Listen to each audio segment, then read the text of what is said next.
Hello, so ito yung reading natin for Virgo, Sun, Rising, Venus, Jupiter, Virgo. Take only what resonates. Para sa mga gustong magpa-personal reading, Madam P, yan yung aming Facebook page. Let's start your reading. Timeless love reading, guys. Please do comment down below. Ma-appreciate ko lahat ng mga comments ninyo. So, simulan na natin ang reading nito. Pwede magkapalit-palit ang roles, depende sa nangyayari sa'yo. Ace of Swords, the Lovers. Okay, bottom of the deck, you do have here the Three of Wands, Aries, Leo, Sagittarius, energy. The Ace of Swords, nakikita natin. Alam mo, I do like your energy. Kasi, might be, alam mo na ngayon kung sino yung mga tao sa buhay mo or sino yung mga taong dapat talaga bigyan ng atensyon, ng time, efforts, alam mo yon, pwedeng nare-recognize mo na ngayon yung uh, ibang tao sa buhay mo na talagang nagbibigay ng support, pagmamahal. I feel like bago ka nagkaroon ng pag-iingat na ganyan, masyado ka naging open. Especially, yung iba sa finances, yung iba sa emotions mo, or masyado ka naging malambot, alam mo yun. But now, natutunan mo na kung paano maging mautak naman. Kaya, yung mga tao sa paligid mo, parang nakukuha natin na pinipili mo na lang kung sino ba talaga yung worth it na mabigyan ng time mula sa'yo. Okay? So, I do get your energy na namamagnet mo, na-attract mo yung mga tamang tao sa buhay mo ngayon. Okay? Na pwedeng yung iba magbibigay ng stability sa'yo, whether ito ay may kinalaman sa partnership, relationship, friendship, or sa iyong career. Okay? So, person na kakonect mo pagdating sa love. Spirit guides, angel guides. Okay, bottom of the deck, you do have here the Seven of Swords, Gemini, Libra, Aquarius energy. You do have here the Queen of Cups. The Wheel of Fortune is also here.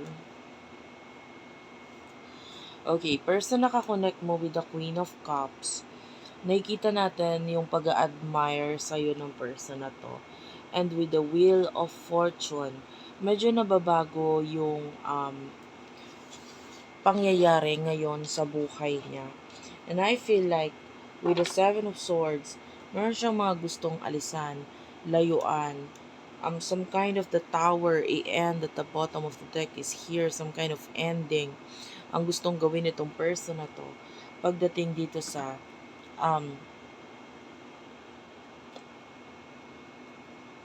sitwasyon na ito, particular situation na ito sa buhay niya.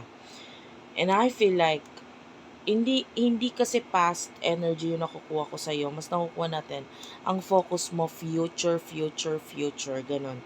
And then the person na ito with the Queen of Cups, may naririnig ako na may kinalaman sa mais, like corn, maybe baby corn or whatever kind of corn, ano.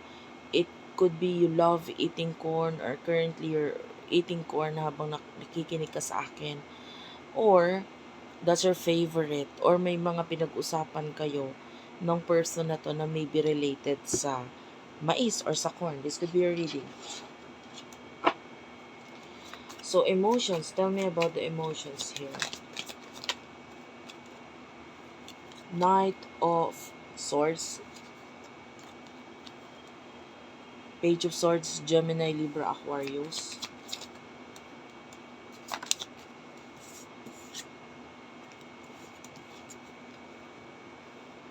I don't know if you're wearing an evil eye or you love to wear evil eye. This could be a reading. Bottom of the deck, meron tayo ditong Six of Coins or Six of Pentacles. Emotions, the Three of Cups, Cancer, Scorpio, Pisces.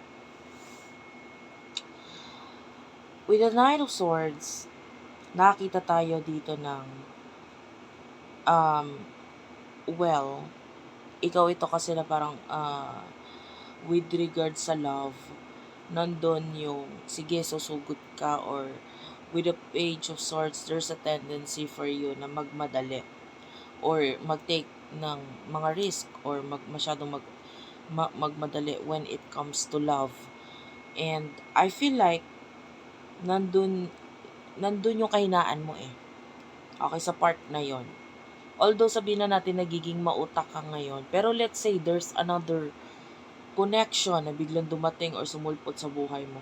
Nandyan yung ayan na naman, lalambot ka na naman, magiging mahina ka na naman, etc. As much as possible, tinatry mong maging matigas or wag magpa-apekto. But with the Six of Coins, kasi nga, yung iba sa inyo may mga experiences na pwedeng may kinalaman sa money, finances, na naging dahilan kung bakit ganyan ka. Maybe yung iba sa inyo na feel mo na parang, para hindi ako iwan, I should give some of the mga bagay na pinaghirapan ko to this person, etc. Maybe may kinalaman yun sa past. Yung iba naman sa inyo, ganun ka talaga, yun yung way of loving mo to a person na parang nagiging sugar daddy, sugar mommy ka na minsan, no? And yun kasi yung way mo ng pagpapakita ng pagmamahal, no? And yung emotions sa person na to with the Three of Cups and the Eight of Cups, yeah. This could be a past person, a new person. If this is a new person, nakakita tayo ng friendship energy. If this is a past person, of course, gusto niya ng reconciliation. The Three of Cups is nagpapakita ng reconciliation. The Eight of Cups is here. Nandun yung, I don't know kung meron siyang, anong tawag dun sa sakit na yun na parang laging may sipon or what? Laging rhinitis ba yun? Parang sinus or what? Severe reading. Hindi ko masabi kung ikaw or yung person mo yung may ganun. But anyway, this could be a reading. So, yeah. I do feel a lot of, hindi ka naman sa nagmamadali pagdating sa usaping love, no? Pero nandun yung, you want to feel loved. Nandun yung longing. Ito yung feeling na nakukuha ko. Some of you, if you're already in a relationship, it could be hindi na bibigay sa'yo yung love na feel mo na gusto mo. Okay? Although, ang energy is nabibigay naman. Pero kasi pwedeng yung partner na nakakonect mo is magkaiba kayo ng love language. Magkaiba kayo ng way of expressing love sa isa't isa. Okay? It could be, of course,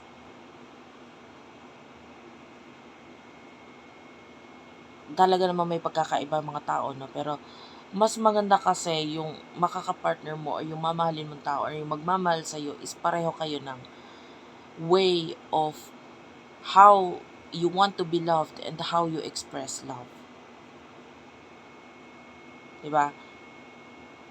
Mas okay yon kasi magkakasundo kayo. And sa nakikita natin yung iba sa inyo na in a relationship, hindi lahat guys, kunin mo lang yung magre-resonate sa'yo. It could be hindi mo nararamdaman yung love na ibinibigay niya na meron naman, but it's just that it's not your kind of love language. Hindi yun yung love language mo. Okay, so in the near future, what do we have here in the near future for you?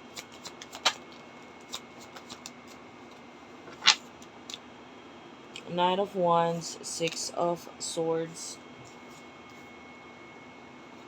I feel like this is for your person.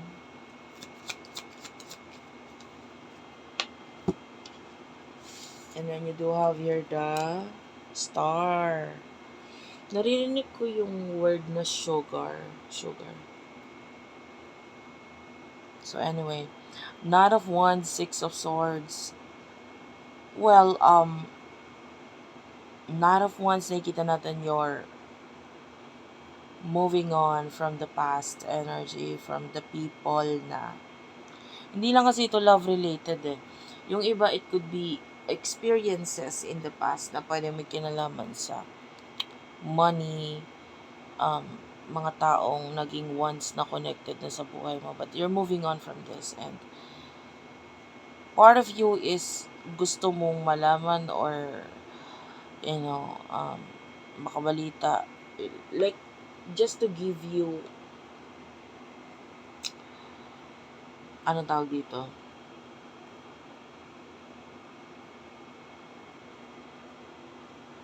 Clarifications, or maybe kasi hindi naging masyadong malinaw sa'yo kung bakit nagkaroon ng ending or bakit nag-end yung sa inyo nitong person na to. Parang hindi masyadong naging malinaw sa'yo kung ano ba yung dahilan, or ano ba, especially kung ikaw, sila yung lumayo, no?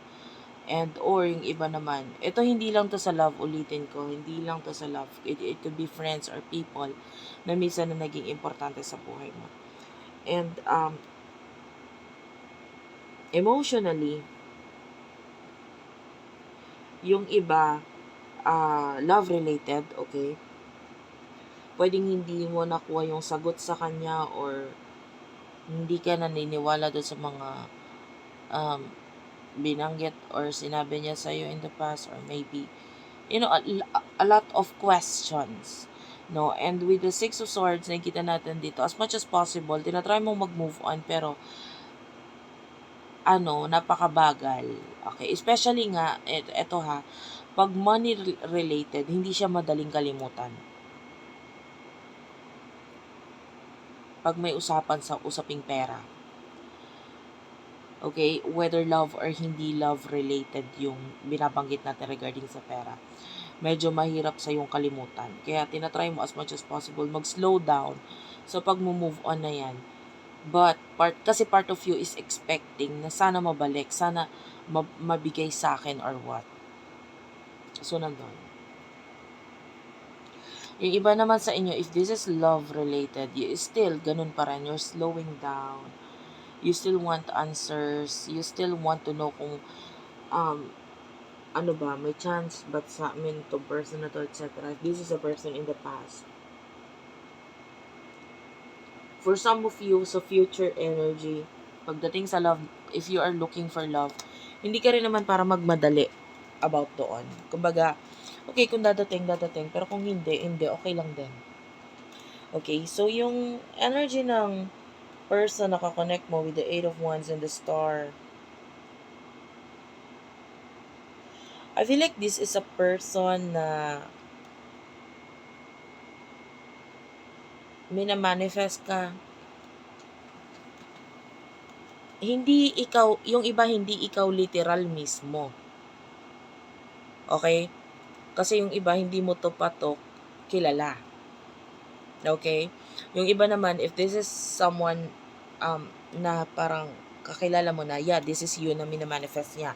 Pero yung iba, this is a new person energy na parang katulad mo, or yung qualities na meron ka, yan yung gusto niya sa isang tao, especially pagdating sa love. So ikaw yung ikaw yung tipo ng taong gusto niya. So minamanifest niya yung person na katulad mo. Yung lahat ng qualities mo. Kaya, guys, ganito yan. Huwag kang, this is like an advice, no? Huwag kang mag-settle sa less. Always think na mataas yung value mo. Mataas yung halaga mo, yung value mo. So, never settle for less. Na yung iba kasi papatol ka sa less, or magmamahal ka ng less, or yung iba sa friendship, sa usaping friendship, makikipagkaibigan ka sa less people than you. Kasi, mas nakikita mo, may value ka, or nafe-feel mo na itong mga taong to, lalagyan ka ng value, or magiging mataas ang tingin nila sa'yo, or magpahahalagahan ka nila kasi you are more than them. Yung iba, usaping financial yon. Pero yung iba, hindi naman financially speaking. Maybe sa look, sa itsura, you feel like, okay, sige na nga, ito na nga lang, kasi ito, feeling ko naman, hindi ako pakakawalan nito, etc. Although you feel like, may deserve mo yung more.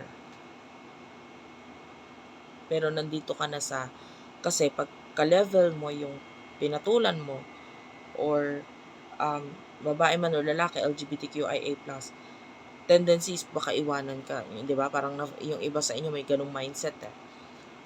Kung more yung mamahalin mo or magugustuhan mo or ka-level mo, nandun yung feeling na parang wait lang, baka iwan ako nito sooner or later. So ayoko. And then you will settle for less. So the advice for you is never settle for less. Okay? Kasi kung kamahal-mahal ka para dito sa taong to, hindi mo na kailangan patunayan yung sarili mo kung talaga mamahalin ka niya. Okay? And ganoon din sa friendship.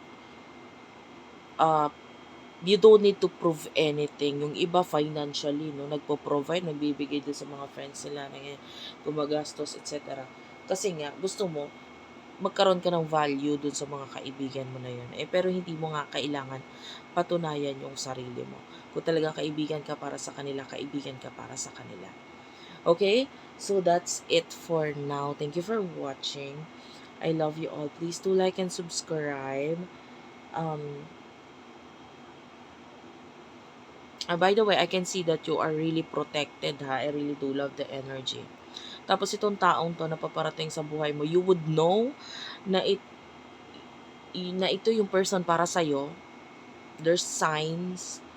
One of the sign na nakita natin is that sa connection ninyo, during your connection, mararamdaman mo na you are protected or willing siyang protektahan ka. Diba?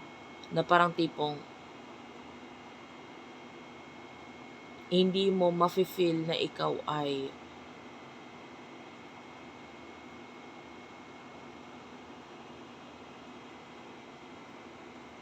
masasaktan ng iba, parang ganun. Or pag may umaway sa'yo, I'm willing to fight dito sa pangataong to with you. Okay. Labanan natin, bakit? Hindi to ako. Parang ganun kind of energy. Thank you for watching, guys. I love you all, and bye-bye.